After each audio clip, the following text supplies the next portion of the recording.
So I guess that's the interesting part of this, on inflation.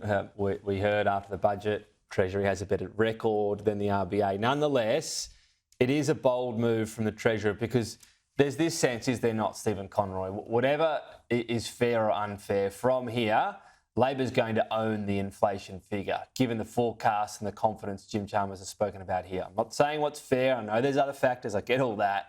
But that's what voters are going to think, isn't it?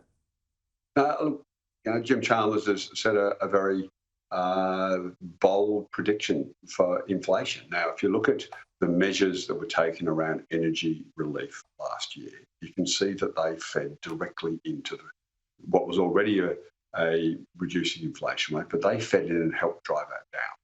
So I think Treasury and the Treasurer have got real confidence that these measures on rental, on energy relief, will have a direct impact on that inflation number and drive it down faster than the Reserve Bank would want to accept or acknowledge. Yeah, okay. I mean, and that's, look, we'll only know that in the next few months. Endless arguments around if you get money here, maybe you spend it there. So we won't bother arguing about that today. We'll just see what happens. Interested to know your thoughts on immigration. The coalition obviously going to this particular area. Has Stephen Miles sort of showed that this is going to be something that's sort of popular because he's facing up to an election and he's come up and said, hey, great idea. In fact, this was my idea.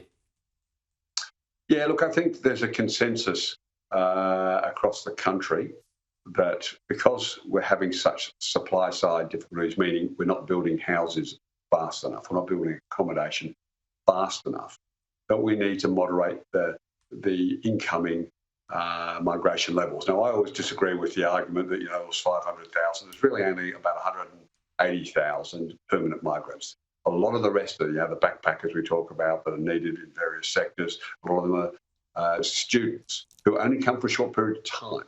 Now, they all still got to live somewhere. That's a very valid argument. Yeah, they've got a rent in particular. Yeah, that's right. So that is a valid argument. So I think a moderation for the next few years in the way Labor's proposing is irresponsible. What the Libs are doing is pretending they're doing something tough when they're not really. I mean, you saw that conversation you had earlier, I think, with Paul Fletcher. The decrease is only temporary for the next 2 years, and then we start going back up. And then, as you said, Peter Dutton's freelancing. So they want to talk tough on this, but they also didn't do anything about it in government. They knew that they couldn't do anything about it in government because it was too severe consequences for the economy. But they want to look tough between now and the next election. Stephen Conroy, always good to get your thoughts. Thank you.